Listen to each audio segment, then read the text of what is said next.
En el nombre del Padre, y del Hijo, y del Espíritu Santo. Amén.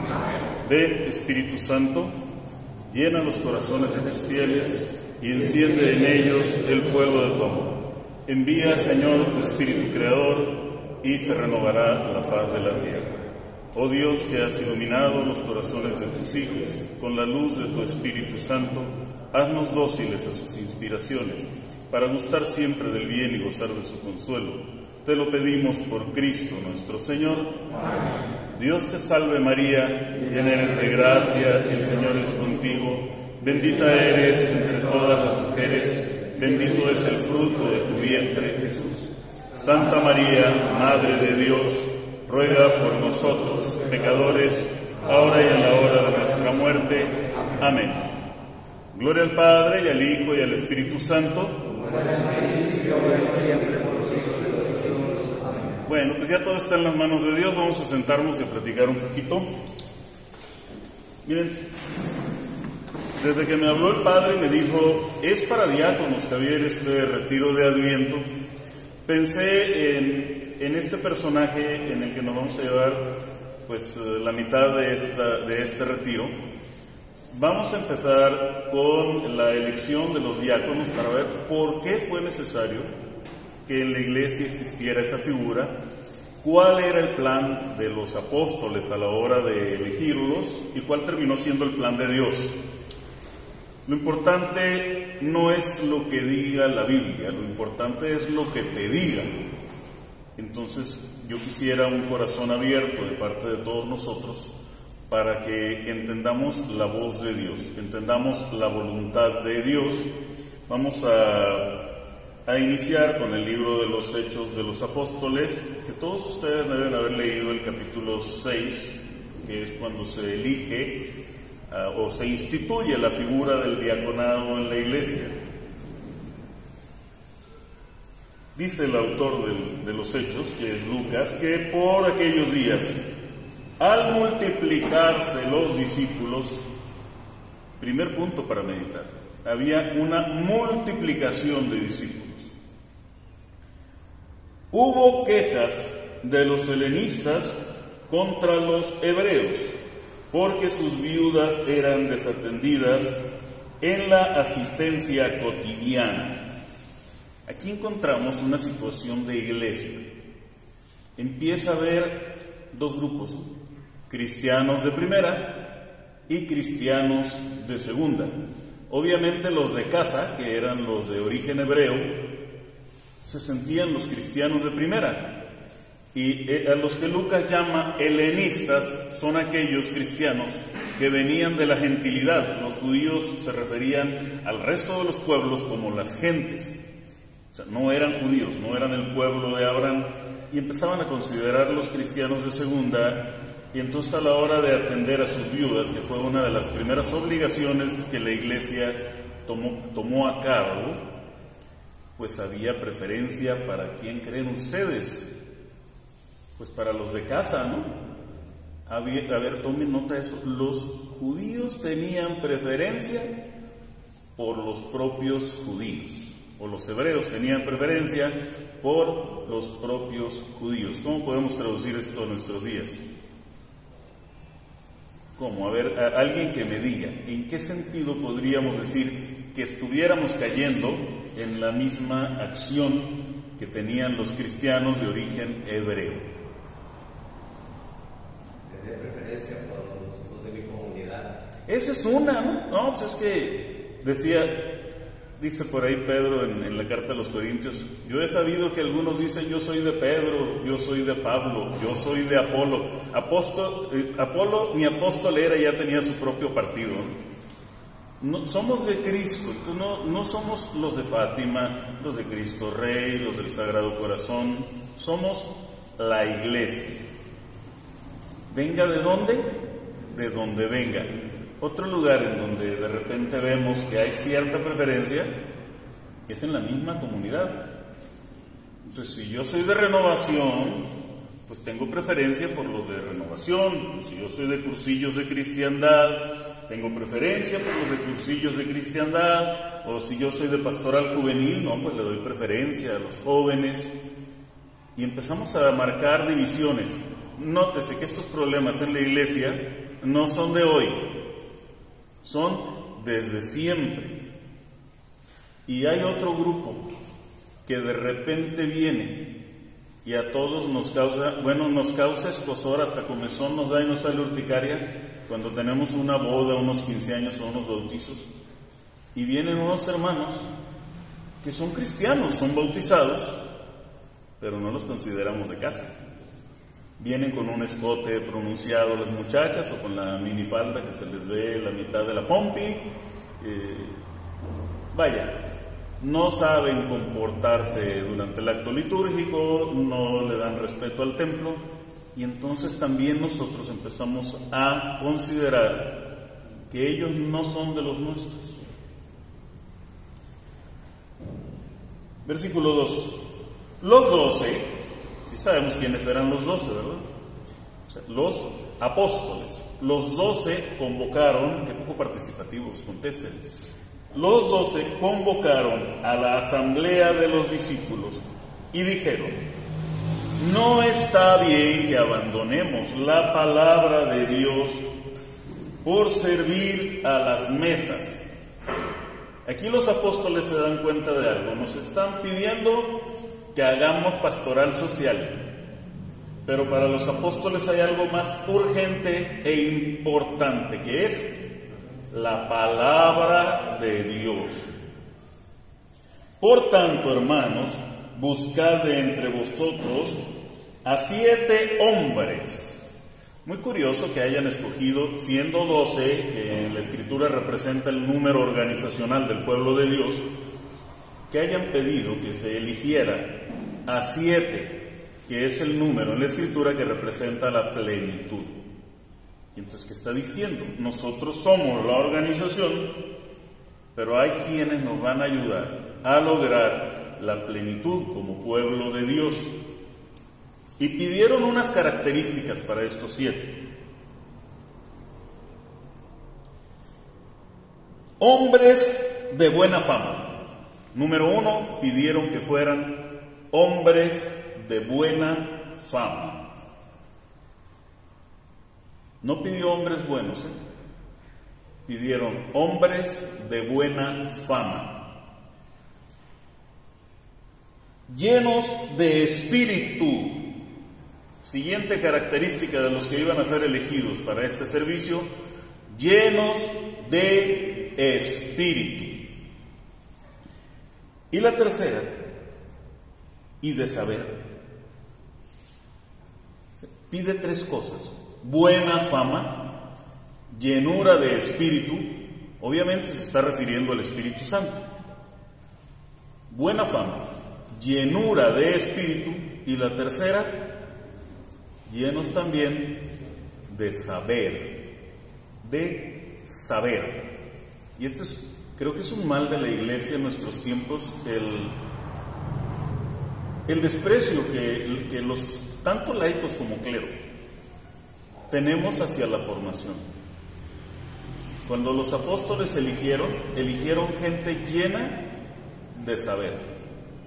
No dijeron vamos a darles un curso para prepararlos. Queremos gente que ya haya estado preocupada por la formación en la fe. ¿Para qué? Para ponerlos al frente de esta tarea. ¿Cuál era la tarea que les iban a encargar Pedro y los otros 11? Atender las mesas. O sea, la pastoral social, esa era la intención de los apóstoles. ¿Cuál fue la voluntad de Dios? Vamos a terminar aprendiendo que a veces nosotros tomamos acuerdos y de repente nos quejamos porque no cumplimos el acuerdo, salió otra cosa. Trabajé durante mucho tiempo en conocida empresa refresquera, y uno de mis jefes tenía un dicho: puras juntas de sopilotes hacemos, puras juntas. ¿Por qué de sopilotes?, le pregunté yo cuando recién entré a su equipo. Pues ¿qué hacen los sopilotes? Planean, y hasta que se murió el animal, hasta entonces aterrizan lo que planearon. A veces hacemos muchas reuniones, planeamos, y cuando queremos aterrizar, el animal ya estaba muerto. Pues mira, los planes del hombre son unos y a veces los de Dios no se parecen. Vamos a ver en qué terminó la cosa. Mientras que nosotros nos dedicamos a la oración y al ministerio de la palabra, los apóstoles se querían dedicar a la oración y al ministerio de la palabra. Hace poco un sacerdote católico mexicano, que es el capellán para la Embajada de México en Alemania, publicó algo negando que los laicos pudieran ser predicadores y pone por ahí un capítulo del catecismo, ¿no? Un numeral del catecismo, pero no puso el que sigue. En el que sigue aclara que cualquier laico que esté aprobado por su obispo, y en el caso de nosotros, para nosotros nuestro párroco ejerce las veces de obispo, porque el obispo le ha dado la autoridad sobre la parroquia. Si tu párroco te ha facultado para el ministerio de la palabra, estás facultado con autoridad de la Iglesia para el ministerio de la palabra. Buenas tardes, hermano. La propuesta pareció bien a toda la asamblea y eligieron a Esteban. Todos saben quién es Esteban, ¿verdad? El primer mártir, el protomártir. En la Biblia, el primer mártir no es apóstol. En la historia de la Iglesia, el primero que derrama su sangre por Cristo no fue un apóstol, fue un diácono, como ustedes. Hombre lleno de fe y de Espíritu Santo. A Felipe, de quien esta tarde vamos a hablar mucho, porque es el diácono que tiene mayor protagonismo en el libro de los Hechos de los Apóstoles. A Prócoro, a Nicanor, a Timón, a Pármenas y a Nicolás, prosélito antioqueno. Curioso, viene aquí un prosélito. Un prosélito no era un hijo de Abraham. Un prosélito era un gentil que había decidido aceptar la fe judía, la fe de Israel, y solicitaba ante el pueblo de Israel la integración de él como parte de ese pueblo. Ese era un prosélito. Él no era judío de nacimiento, hacía el ritual de la circuncisión y se integraba como parte del pueblo de Israel. Entonces, entre los 7 hay uno que ya no es hebreo, es decir, que ya no es de los que se sentían los de casa. Entonces, es que aquí es nuestra casa. Los presentaron a los apóstoles y después de hacer oración les impusieron las manos, al igual que ustedes. Un día un obispo, después de hacer oración, les impuso las manos, los ordenó. Sacramentalmente ustedes son hombres ordenados. ¿Qué pasó con ellos? Vámonos al versículo 8, en donde Esteban, lleno de gracia y de poder, realizaba grandes prodigios y signos entre el pueblo. Se presentaron algunos de la sinagoga llamada de los libertos, cirenenses y alejandrinos, y otros de Cilicia y Asia, y se pusieron a discutir con Esteban, pero no eran capaces de enfrentarse a la sabiduría y al espíritu con que hablaba. ¿Qué no los habían elegido para atender las mesas? ¿Qué no debería Esteban haber estado haciendo pastoral social ahí, llevándole comida a las viudas y viendo que no les faltara nada? ¿Qué andaba haciendo? Haciendo apologética, porque este hombre estaba haciendo apologética, defendiendo la fe cristiana delante de quienes argumentaban que Jesús no es el Mesías. Y conocemos el resto de la historia. ¿Qué pasó con Esteban? Pues lo acusaron con engaños, lo acusaron falsamente y terminó siendo lapidado. Por ahí había un jovencito que le sostuvo los mantos a quienes lo quisieron apedrear. Yo no tiro piedras, pero para que las tiren los demás a gusto, les sostengo el manto. ¿Sí saben quién es? Saulo de Tarso. Pues esa es la introducción a este tema, nada más para que vayamos entendiendo una cosa. El plan del hombre es uno y el plan de Dios es otro. Y yo me imagino que cuando ustedes fueron llamados a este ministerio, ustedes tenían un plan y se imaginaban cómo iba a ser su vida ministerial, y en el camino se han ido dando cuenta pues de que han pasado cosas que ustedes no tenían planeadas, que tal vez tampoco tenía planeadas el párroco que los invitó. La vida ha ido caminando por donde Dios les ha dicho. Vamos a ver qué pasa con Felipe, porque es el segundo diácono que es mencionado, el segundo de los 7 que es mencionado, y creo que es el único. La verdad, si digo mentiras me perdonan, no recuerdo que se ha mencionado más adelante otro de los diáconos, tal vez en las cartas de Pablo o en las cartas católicas. Aquí en los Hechos no, al menos no me he percatado de que uno de estos diáconos aparezca con un papel protagónico. Pero Felipe aparece muchas veces. No confundir con Felipe apóstol. Debemos tener muy claro que este Felipe no es aquel Felipe que le dice el Señor: Señor, ya no nos hables del Padre, ya muéstranos al Padre. Tampoco, ese mismo Felipe que invitó a Natanael a conocer el Mesías. Es un Felipe distinto. Aquel es Felipe apóstol, que fue compañero de evangelización de Andrés, hermano de Pedro, y fue compañero también de martirio. Este es Felipe diácono. Y en los Hechos de los Apóstoles, a ver, vamos a mencionar apóstoles que tienen un papel protagónico en el libro de los Hechos. ¿De quién se acuerdan ustedes? Pedro. El libro empieza con el papelón de Pedro en su predicación, donde se convierten 3,000 personas con una predicación. A veces damos 3,000 predicaciones y no convertimos a uno. ¿Quién más aparece en el libro de los Hechos? Pablo se lleva más de la mitad del libro, ¿no? ¿Qué otro?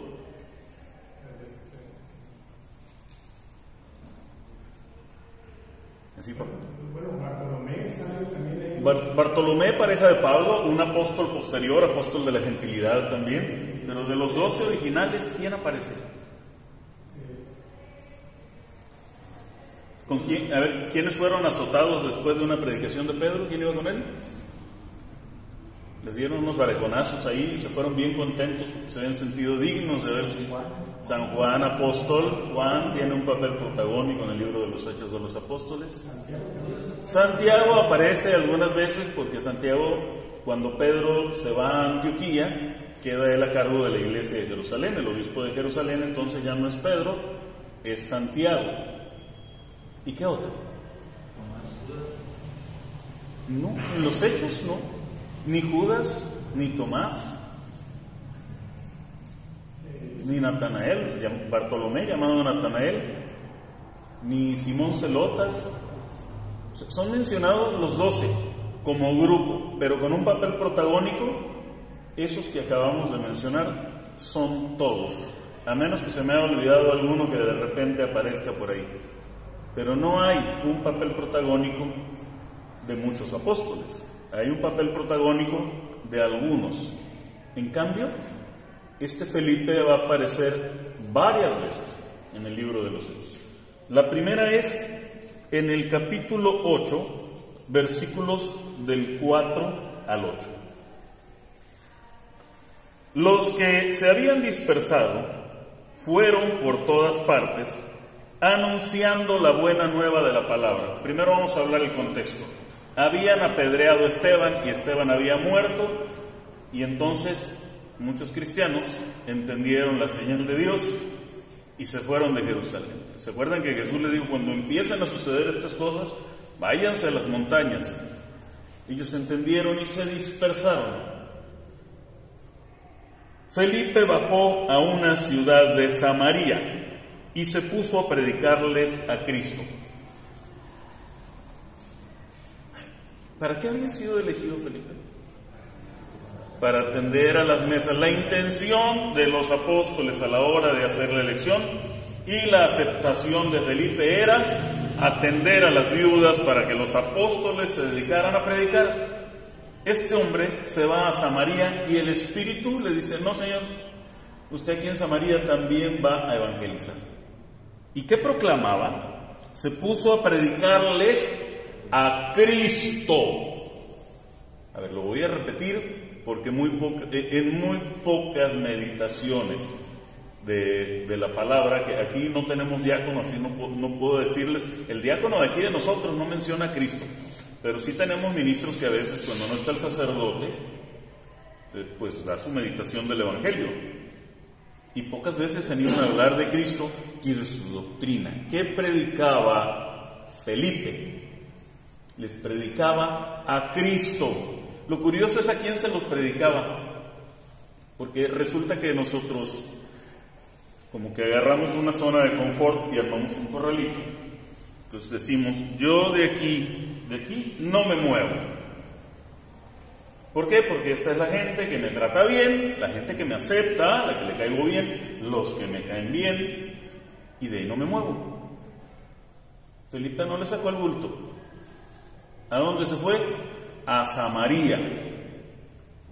Y dice en el capítulo 4 del Evangelio de San Juan que judíos y samaritanos no se llevan.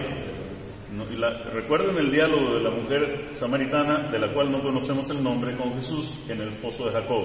¿Cómo tú, siendo judío, me pides de beber a mí, que soy mujer y además samaritana? Pues ahí con los samaritanos se apersonó Felipe a predicar a Cristo. No buscó el lugar cómodo. ¿Dónde? No, pues aquí en el edificio parroquial, donde aquí la gente viene, yo aquí los espero. No, Felipe no los espera. Felipe va. ¿A dónde? A donde cae gordo. No fue a donde cae bien. No fue a donde cae bien, no fue a donde está cómodo. Felipe se incomoda. Porque no creo que haya sido cómodo ir a un lugar donde pues no nos llevamos. Judíos y samaritanos no se llevan. Felipe decide salir de su zona de confort. ¿De qué es este retiro?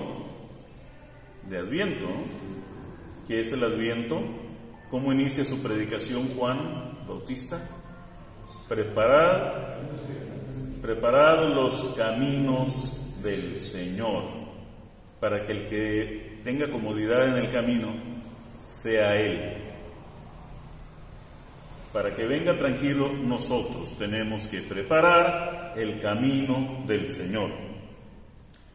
La gente escuchaba con atención y con un mismo espíritu. Ojalá todos tuviéramos públicos así, ¿verdad?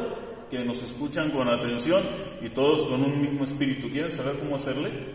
Vamos a ver cómo le hacía Felipe. Oigan, pregunta: ¿son hombres de polendas, hombres valerosos, o les hace cuscús? A ver, vamos a ver qué hacía Felipe. Porque ellos oían, primero oían ¿qué oían? Lo que él decía. ¿Qué decía? ¿Predicaba a quién? A Cristo. No decía, muchachos de la graduación, denle muchas gracias a sus papás por todo lo que han hecho y que Dios los bendiga. No, predicaban a Cristo. Señores que vienen a bautizar, pues ya tomaron las pláticas, aquí está su papelito. No les hablo de Cristo, nada más de los efectos del sacramento y que les vaya bien. No, Felipe predicaba a Cristo. Y la gente lo oía, pero no nada más pasaba eso. Ellos oían y veían los signos que realizaba. ¿Nunca se han preguntado por qué cuando hay confirmaciones no vemos manifestaciones como las del día de Pentecostés? En una celebración del sacramento de la confirmación se esperaría pues que se oyera ruido, que la gente empezara a orar emocionada por la presencia de Dios en su interior. ¿Qué hacían los apóstoles antes de que viniera el Espíritu Santo? Primero, oraban. Y cuando Pedro predica, dice: ustedes mataron al autor de la vida. Y ya, de repente, contrajeron su corazón y le preguntaron a Pedro: ¿qué tenemos que hacer? Arrepiéntanse y bautícense en el nombre de Jesucristo, y entonces recibirán el Espíritu Santo. ¿Qué les pidió Pedro? Un acto de conversión. Damos sacramentos aquí y allá, pero nos brincamos un pequeño pasito, ¿no?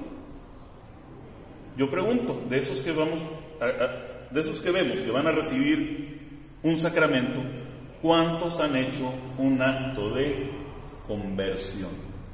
¿Cuántos están hablando con Dios en ese momento? ¿De quién será la responsabilidad? Es que esta gente no hace oración, oiga. Es que esta gente que viene a recibir sacramento, mírela cómo se viste, mírela cómo se porta en el templo. Y esto, cuando yo tenía 16 años, cuando empecé a acercarme a Dios, bueno, cuando Dios todavía tenía pelo entonces y me jaló de los pelos a su presencia, y tengo muy grabado que estaba en una hora santa, fue en Fátima, tenía unos tíos que eran cursillistas, y una de ellas fue la que me empezó a acercar. Ya había tenido un primer acercamiento, pero ella me empezó a atraer un poco más a Dios. Y entonces llegué yo y pues estaba el Santísimo expuesto, y ¿qué creen que pensaba yo que era aquello? ¿Qué era para mí aquello que estaba en el altar? ¿Qué significaba para mí un muchacho de 16 años que no se presentaba en la iglesia desde el día de su primera comunión? ¿Qué significaba esa custodia con un pedazo de pan adentro? ¿Qué puede haber significado para mí? Yo llegué y crucé el pie, y entonces lo único que sentí fue un manazo de mi tía que me dijo: en la iglesia no cruces el pie. ¿Sabes qué? ¿Por qué yo cruzaba el pie? Y por qué mi mirada estaba hacia todos lados, y yo, pues, ya ven que le agarra la chiripiorca a uno cuando está enfadado, empieza a mover los pies. Es que aquello para mí no significaba nada. Cristo para mí no significaba nada porque nadie me lo había presentado. Felipe está presentando a Cristo, por eso lo escuchan. Y Felipe ora con fe, por eso suceden signos. Una vez me preguntó una persona que si cómo veía que le habían invitado a un retiro por ahí, por aquí cerca, fuera del estado, en otra diócesis, y yo le dije: ¿ya le pediste permiso a tu párroco? Le tengo que pedir permiso a mi párroco. Oye, mi párroco siempre sabe dónde ando. Es que allá, el padre de allá tiene el don de sanación. ¿Tu párroco también? Yo nunca he visto que se cure nadie. Que no tengan fe es otra cosa. Todo presbítero ha recibido el don de sanación, y me atrevo a decir que todo bautizado, porque dice el Señor que estas son las señales que acompañarán a todos los que crean, a todos los que crean en su nombre. Lean el final del Evangelio de San Marcos: pondrán sus manos sobre los enfermos y ellos sanarán. ¿Por qué no hacemos prodigios? ¿Qué nos falta para hacer prodigios? A ver, yo no dudo que tengamos fe todos los que estamos aquí, somos hombres de iglesia, pero llega un hombre con un hijo epiléptico y endemoniado, se acerca a Jesús y le dice: a ver si tú puedes ayudarme, porque tus discípulos no pudieron. Y Jesús le dice: ¿cómo que sí puedo? Pues claro que puedo, solo ten fe. ¿Qué le contestó el hombre? Creo, Señor, pero aumenta mi fe. Y es que no entendemos que la fe es un don.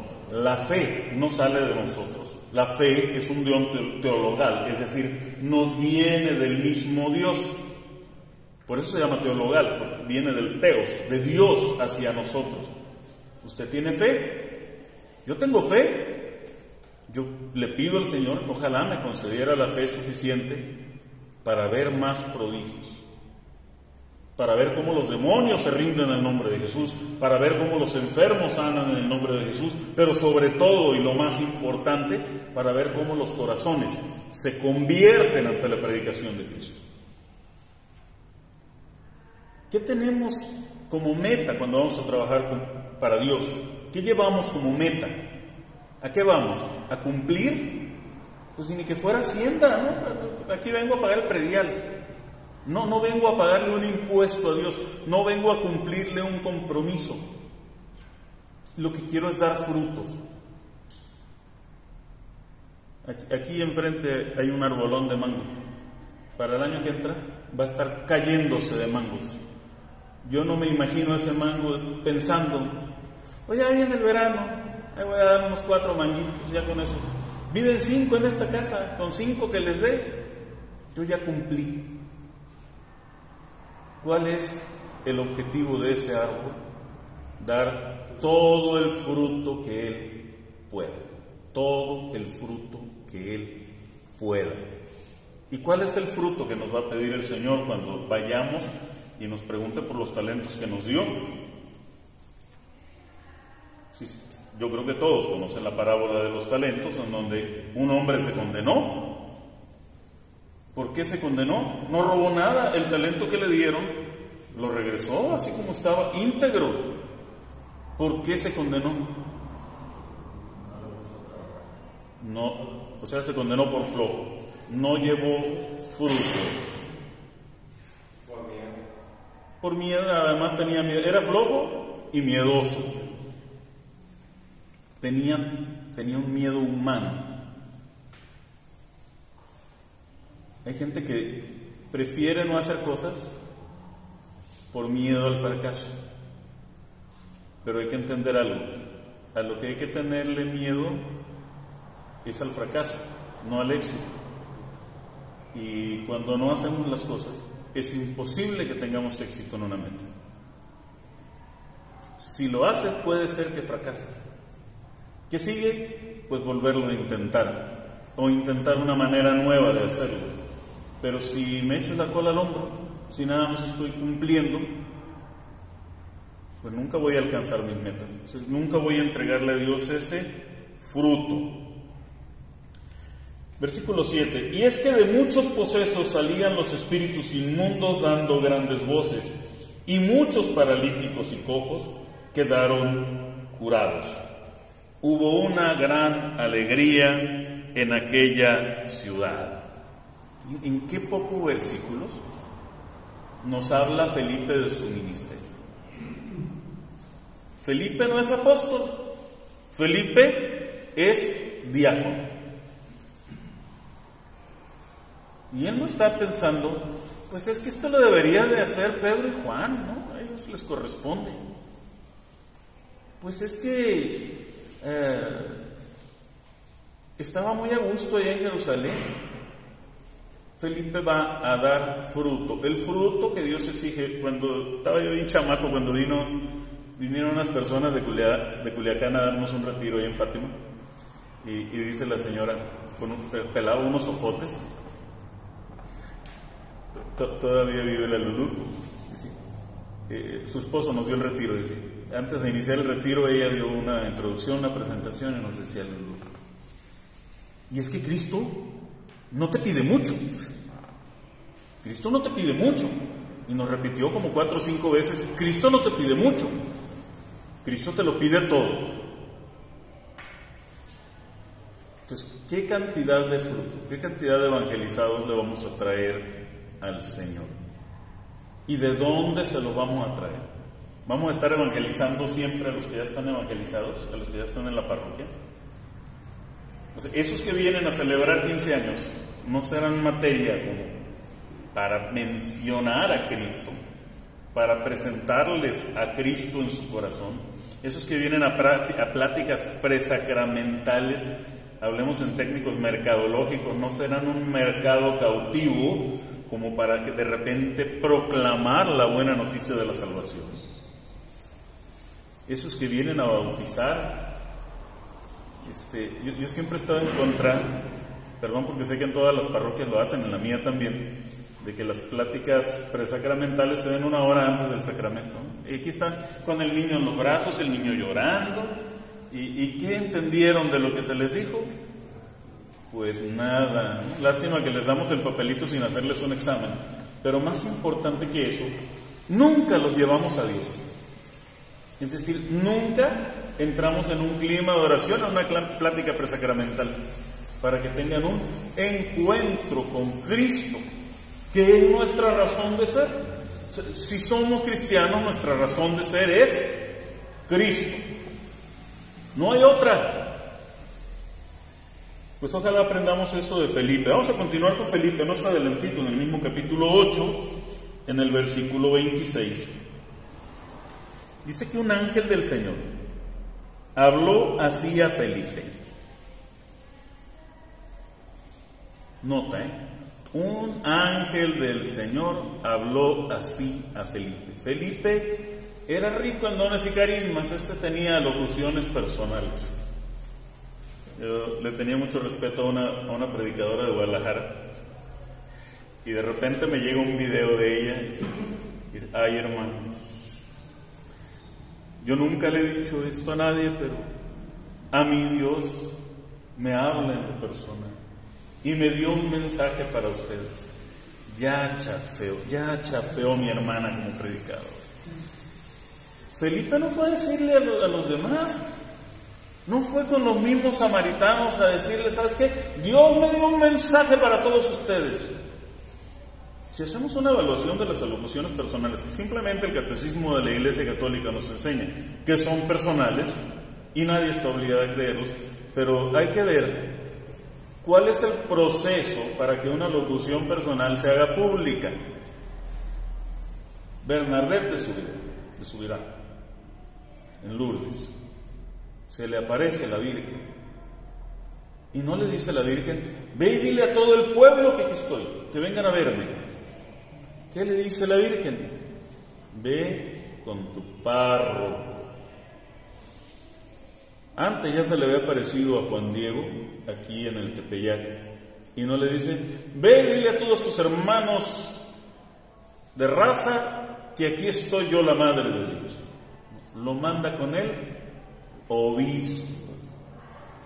Se aparece la Virgen en Fátima, se aparece a los pastores y les da un mensaje importantísimo para el futuro del mundo, y los manda con el obispo. No les dice: hagan una cadena de WhatsApp para que se entere todo el mundo, publíquenlo en un Facebook, publíquenlo en YouTube o en Twitter. No, vayan con el obispo. Y así podemos irnos con cualquier persona que haya recibido locuciones personales. Primero es enterada la Iglesia. Si la Iglesia considera prudente que aquello se conozca, se conoce. Si no, no. Eso es lo correcto. Un ángel le habló a Felipe. Ahora, pues yo no sé si a ustedes de repente les hablen ángeles. Yo no he sido bendecido con esa gracia, pero sí he tratado de aprender cómo escuchar la voz de Dios. ¿Qué quiere Dios que haga? ¿Hacia dónde? ¿Por qué terminé siendo evangelizador de tiempo completo? Primero, Dios me vació completamente. Yo me había retirado de Él. Yo de chamaco le había pedido eso, ser evangelizador de tiempo completo. Me invitaron del equipo de Pepe Prado cuando con el padre Tom Forres fundaron Evangelización 2000. Su mano derecha, que es Clara Macías, me invitó a trabajar con ellos allá. Yo bien contento fui con mi párroco y le dije: padre, fíjese que me invitaron a Evangelización 2000 a trabajar de tiempo completo, ¿me va a dar usted su permiso? El padre de él me dijo que no. Me rompió mis sueños. Mi sueño era trabajar de tiempo completo para el Señor. Pues me casé, tuve 5 chamacos y la vida me obligó a trabajar muy duro para mantenerlos. Entonces tenía un muy buen puesto en una empresa que si en ese momento me hubiera llamado Dios, yo le hubiera dicho: no, estoy bien a gusto aquí. Primero me vació, se me quitó mi trabajo, aquello que me daba tanta comodidad. Intenté poner un negocio, en serio lo hacíamos bien, pero obstáculo tras obstáculo. Y un día me hablan, pues no es compañero de generación, es un poco más chavo que nosotros, pero estuvo en el grupo de jóvenes de Fátima. Digamos que alguna vez me tocó evangelizarlo.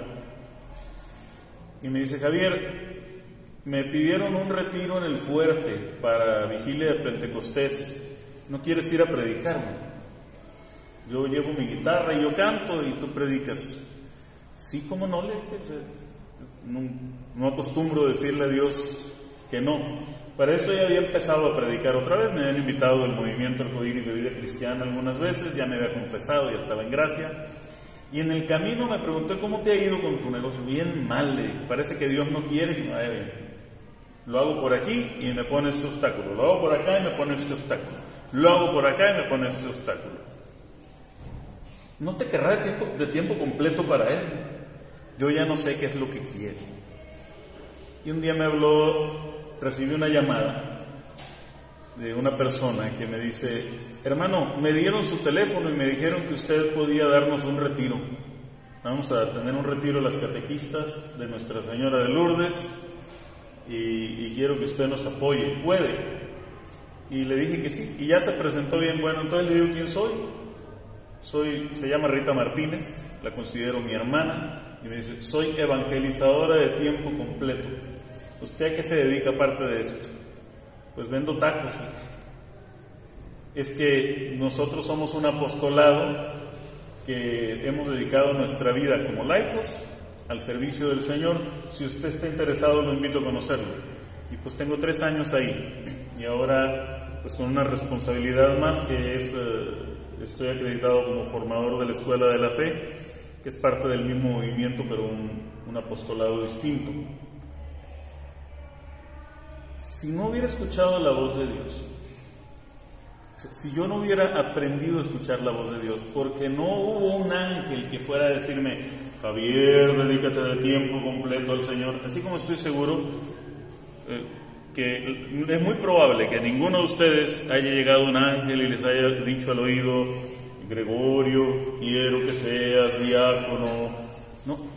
No fue así. Dios habla como a Él le da la gana hablar. Dios habla de muchas maneras. Felipe escucha la voz de Dios. ¿Y qué sucede? Ponte en marcha hacia el sur. ¿En dónde estaba Felipe, dijimos?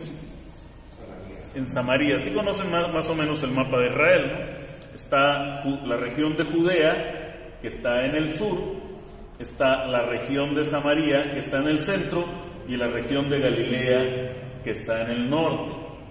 Entonces, concediendo que Felipe haya estado en Gerazín, que es una de las ciudades grandes que está más al sur, pero lo dudo. Yo pienso que Felipe estaba, por lo que nos va a decir el libro de los Hechos de los Apóstoles más adelante, en Cesarea de Filipo, que era frontera con Galilea. Y le dice: vete al sur. No le dice: vete aquí cerquita.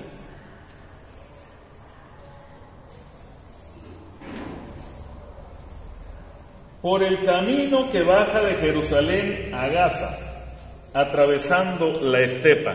Yo, concediendo que fuera pues un camino corto, digamos, en la frontera sur con la región de Judea, yo calculé por ahí que fueran algunos 100 kilómetros, 80 kilómetros.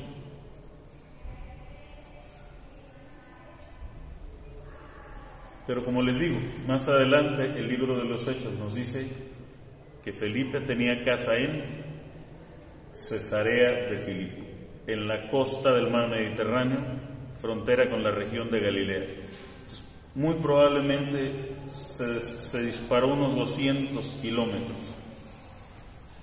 No agarró un tufesa, no compró un vuelo, caminó hacia donde el ángel le dijo. Y es que Dios tiene la mala costumbre de sacarnos de nuestra zona de confort. Qué mala costumbre, ¿verdad? Pero sabes que el que es Dios es Él. Yo he sido sacado de mi zona de confort. Yo nací a la vida en Cristo en la renovación carismática que todos ustedes deben de conocer, pues en casi todas las parroquias hay renovados. Y resulta que ahora, en estos últimos años, el Señor me llamó al otro extremo, me llamó al Regnum Christi. Cuando entré, para mí fue un shock, o sea, yo no quería. Y le preguntaba al Señor, ¿por qué me está llamando aquí? Y estuve a punto de decirle que no, pero me acordé de aquello que no acostumbro decirle al Señor que no. No acostumbro decirle al Señor que no. Y fue muy incómodo para mí, de hecho fue un choque, porque pues imagínense, ¿no? Llegué allá a mi diplomado para evangelizador de tiempo completo, y en cuanto llegué, pues preguntaron quién tocaba la guitarra, pues yo levanté la mano, y había una guitarra, pues tú vas a animar las misas, y pues llegué como renovado, ¿no? Que el diablo está enojado, y pues de repente la directora del apostolado me dice: Javier, ¿no podrías tocar en la liturgia una música más tranquila? Entonces, fue un shock para ellos y fue un shock para mí. Fue salir de mi zona de confort. Yo me pregunto si algunos de ustedes que nacieron en cursillos y Dios los llamara de repente al Opus Dei se irían, ¿no? O que naciste no veo a nadie del Regnum Christi, pero supongamos que hubieras nacido en el Regnum Christi y de repente te dijeran: te vas a ir a coordinar jornadas de cristiandad. Vamos a hacer jornadas para viejones ahora, ya no jornadas juveniles. Oye, sería bueno hacer jornadas para viejones, pero que fueras llamado a otra cosa, pues, o hacer las cosas de manera diferente. Sí, adelante. Hacer las cosas de manera diferente. Yo me imagino a Pedro diciéndole al Señor: tú eres carpintero, ¿qué me andas diciendo a mí para dónde echar las redes? El pescador soy yo. Sí, pero el Cristo es Él, el Mesías es Él.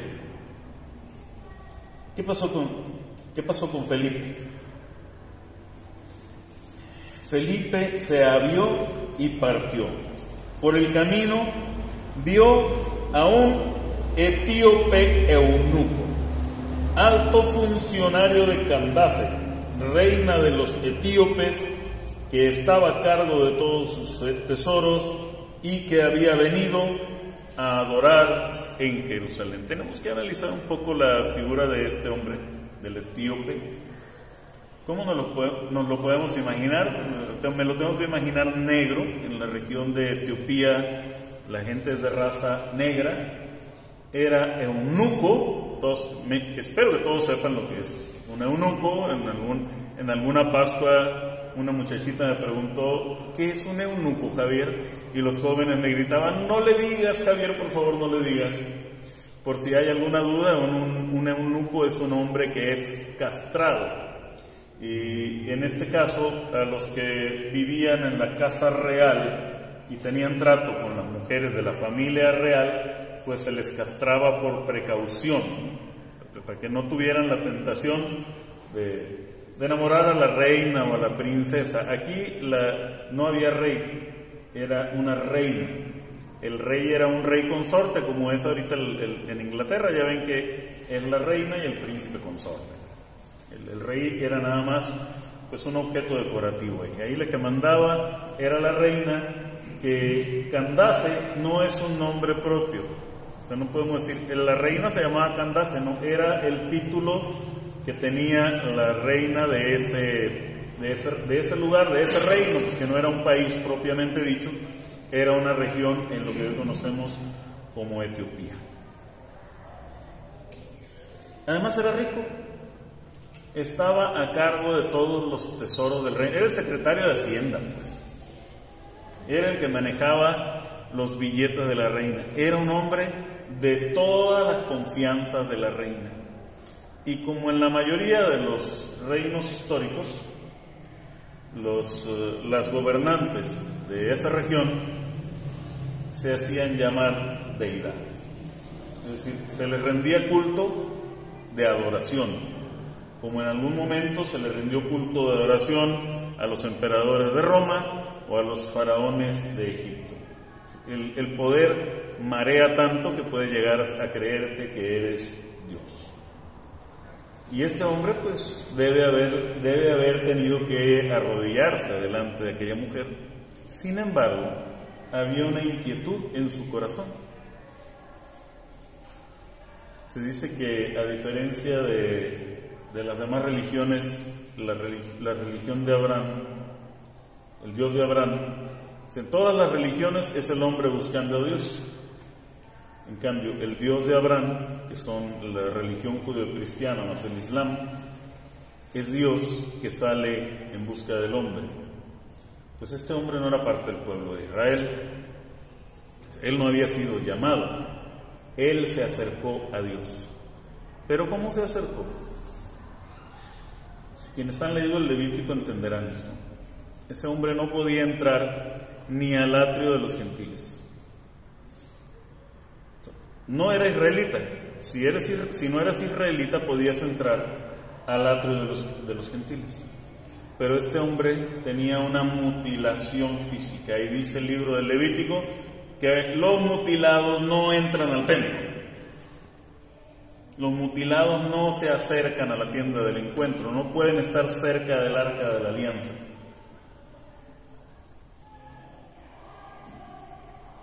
Este hombre era un rechazado por la fe. ¿A quién se pudiera parecer hoy en nuestros días?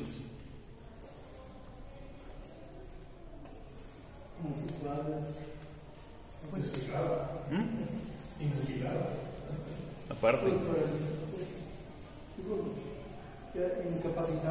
Incapacitados. Oigan, se los voy a poner así en el papel porque yo sé que en todas las parroquias hay. Esos son. Los divorciados, hermanos, debemos de tener una sensibilidad como la que tuvo Felipe, porque ellos se sienten rechazados de la fe porque no tienen acceso al sacramento. Claro, nos referimos a divorciados vueltos a casar. Igual las personas homosexuales que han decidido vivir con una persona y mantener relaciones de pareja con una persona del propio sexo, tampoco pueden acercarse a la comunión.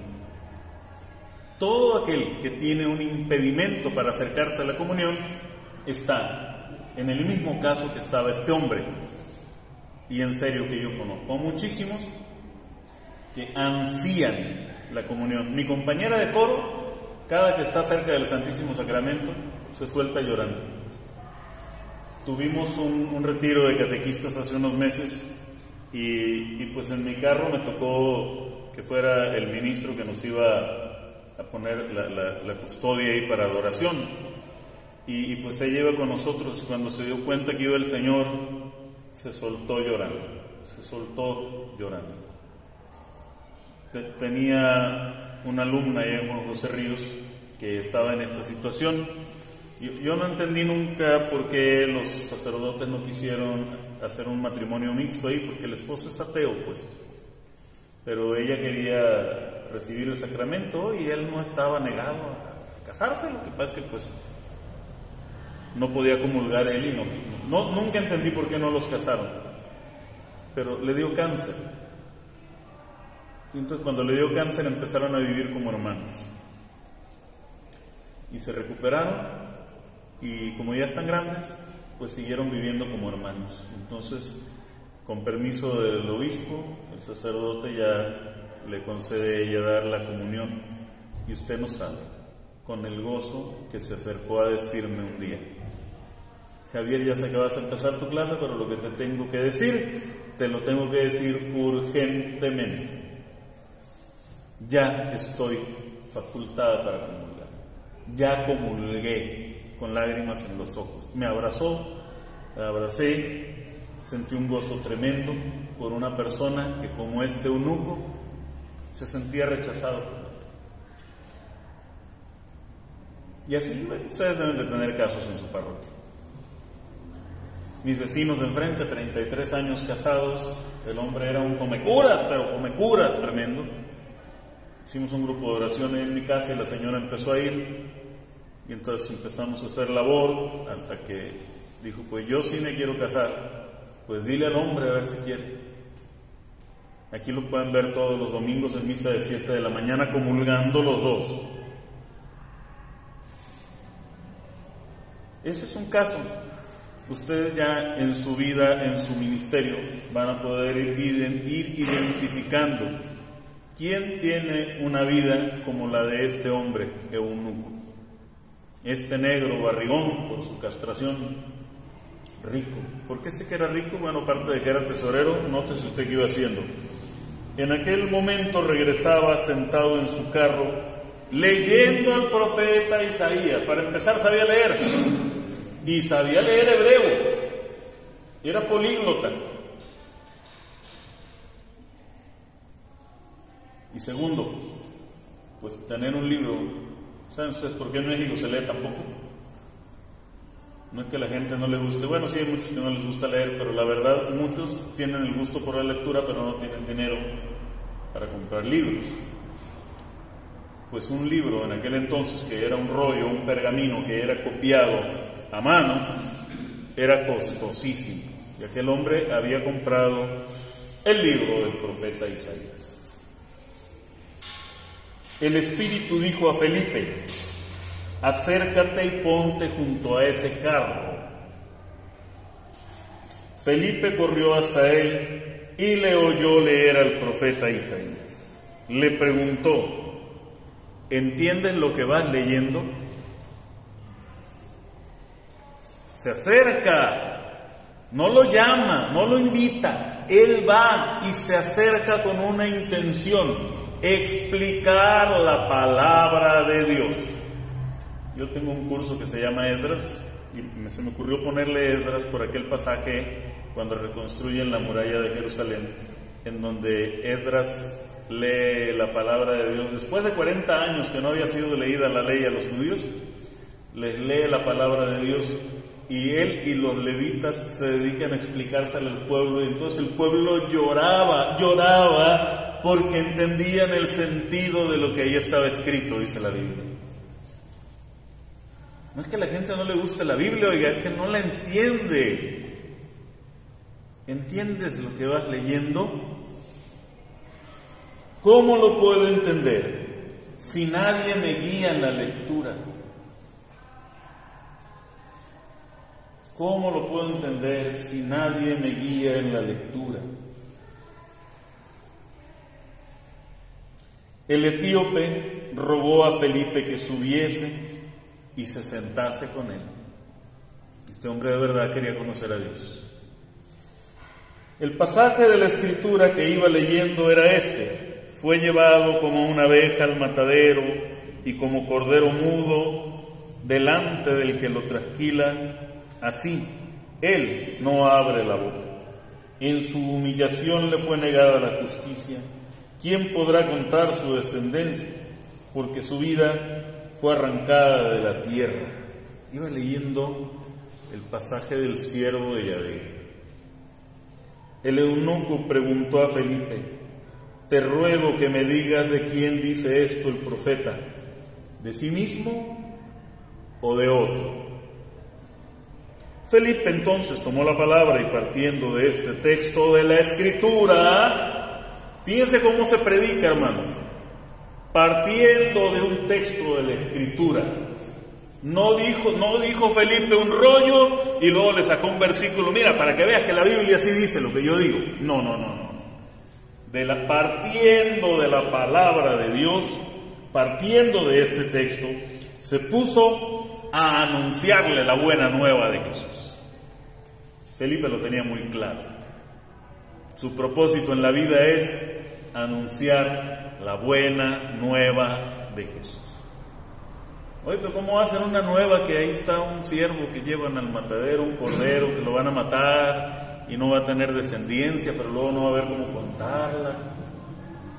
Pues claro, porque ese siervo es el Mesías, es Cristo que ha muerto en la cruz y ha resucitado de entre los muertos para que puedas tener vida eterna. Oiga, eso no lo sabe la gente que viene a la iglesia, lo más básico de nuestra fe.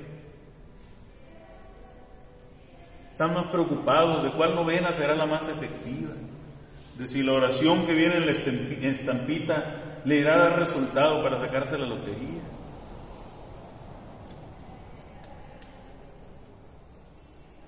Siguiendo el camino, llegaron a un sitio donde había agua. El eunuco dijo: aquí hay agua, ¿qué impide que yo sea bautizado? Dicho esto, mandó detener el carro. Bajaron ambos al agua, Felipe y el eunuco. Felipe lo bautizó, y al subir del agua, el Espíritu del Señor lo arrebató, de modo que ya no volvió a verle el eunuco, que siguió gozoso su camino. Felipe, que se encontró de pronto en Azoto, recorrió evangelizando todas las ciudades hasta llegar a Cesarea. Felipe tenía otro carisma. Podía aparecer y desaparecer. ¿Sabes a cuántos kilómetros está Azoto de donde estaban ellos? Al menos a 40 kilómetros. O sea, lo apareció por ahí a la altura del Batamote. Ahí se encontró. Y Azoto es la ciudad al sur de Samaria, y Cesarea es la ciudad al norte de Samaria. Entonces Felipe dijo: ¿por qué no me dejaste de una vez en Samaria, Señor? No. ¿Qué hizo Felipe? Se fue evangelizando pueblo por pueblo hasta que llegó a Cesarea. Hasta que llegó a su casa, fue evangelizando. El mes pasado tuvimos convención de la Escuela de la Fe en la Ciudad de México, y me dijo mi directora: Javier, busca la manera de que te quedes unos 3 o 4 días después del evento y te llevas a tu esposa para que tengan unas vacaciones. Y ella estaba en un apostolado de acompañamiento en la peregrinación virtual de Magdala. Y por las mañanas recibía llamadas de personas que necesitaban sanación interior. Entonces el día que se iba a subir al avión, pues ella avisó que esos días no iba a estar disponible. No voy a prender el teléfono esos días. Y le dijeron: sí, está bien, qué bueno que nos avisas. Y resulta que llega al aeropuerto y no le dan asiento, y me hablan: no me dieron asiento. Sí, a ver si no te has sentado el boleto, le digo. Ya a otras personas conocidas de nosotros les ha pasado que en 4 o 5 días le damos otro vuelo, pues ya no. Yo ya pensaba que me iba a estar solo en México. Y entonces se sienta a un lado de ella una señora mayor y empiezan a platicar. ¿Qué creen que hizo? Pues la evangelizó, hizo su labor de acompañamiento. Una persona que también estaba muy herida, muy dolida con cosas que le han sucedido en la vida. Y quiso el Señor que siguieran acompañándola. Cuando le dieron asiento, le tocó con la señora, y todo el vuelo la vino evangelizando. Y a mí me encanta eso de Pati, ¿no? Si va en un Uber, evangeliza al del Uber, ¿no? Si va en un vuelo, evangeliza al de al lado, y si le abren la puerta de la cabina, evangeliza al piloto también. ¿Por qué no todos somos como Felipe? Pues no, es que ese le toca a otro. No. Y si algo me convenció a integrarme, yo les dije que me resistí a integrarme al Regnum Christi. Hubo algo que me convenció. Cuando leí su lema, sus gritos de batalla, uno de ellos decía: me toca a mí, de mí depende. Nunca dice aquí el texto, simplemente nos tenemos que repetir: me toca a mí, de mí depende. O sea, es que la salvación de los otros me toca a mí, de mí depende. A ver, repitan conmigo: me toca a mí, de mí depende la salvación de los otros. Me toca a mí y de mí depende. Por último, para dejar ya a Felipe, y al rato vamos a ver otro personaje que también nos va a enseñar mucho.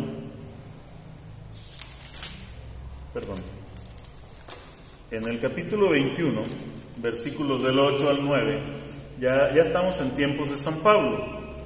Fíjese usted, ya los hechos ya no mencionan a Pedro, ya no mencionan a Juan, ya Lucas es compañero de viaje de Pablo, entonces se dedica a narrar el proceso evangelizador del mundo gentil. Pero Felipe sigue apareciendo. Oiga, ya no sale Pedro y sigue Felipe. Para que vean que, aunque lo llamen clero menor, su trabajo en la iglesia no es menor. Su trabajo en la iglesia es muy importante. Dice los versículos del 8 al 9 del capítulo 21.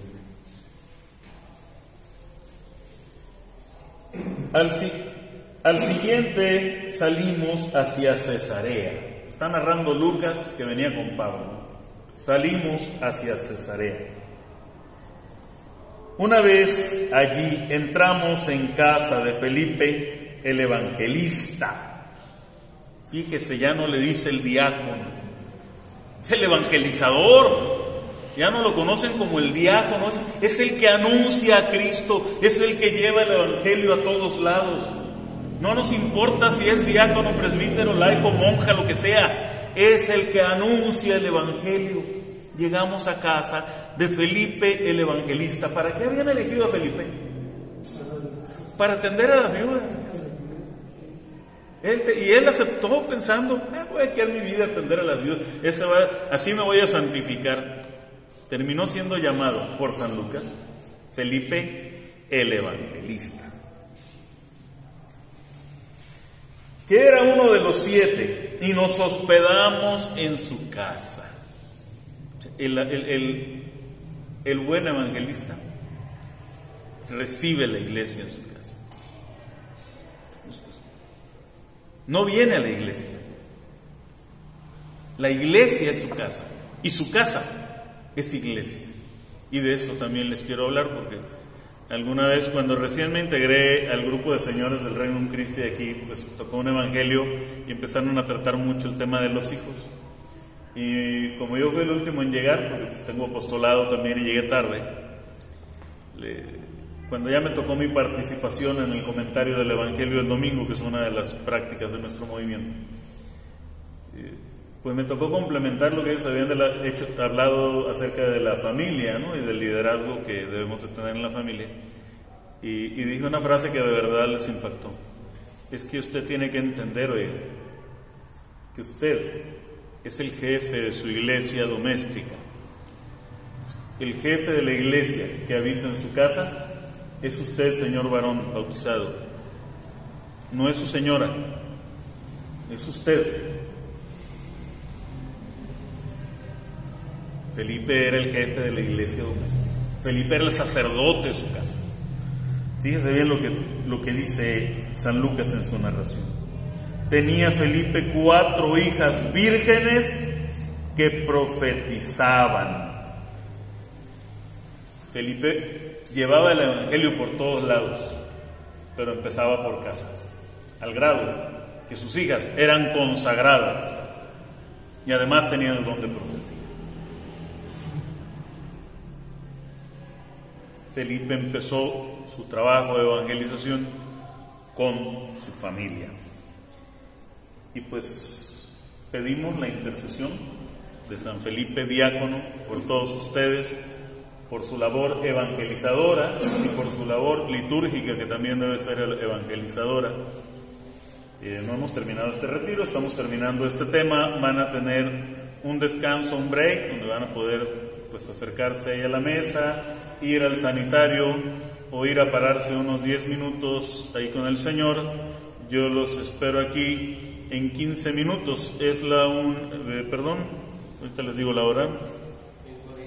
5:10, a las 5:25 los espero aquí en punto para que iniciemos con el siguiente personaje, que ahora nos vamos a trasladar al Antiguo Testamento. El siguiente tema lleva por nombre el siervo de mayor confianza. Vamos a ver si nos comportamos como tal. Nos ponemos de pie. Bendícenos. Te damos gracias, Señor, por todos tus beneficios, a ti que vives y reinas por los siglos de los siglos. Amén. Gloria al Padre, y al Hijo, y al Espíritu Santo. Nos vemos en 15 minutos.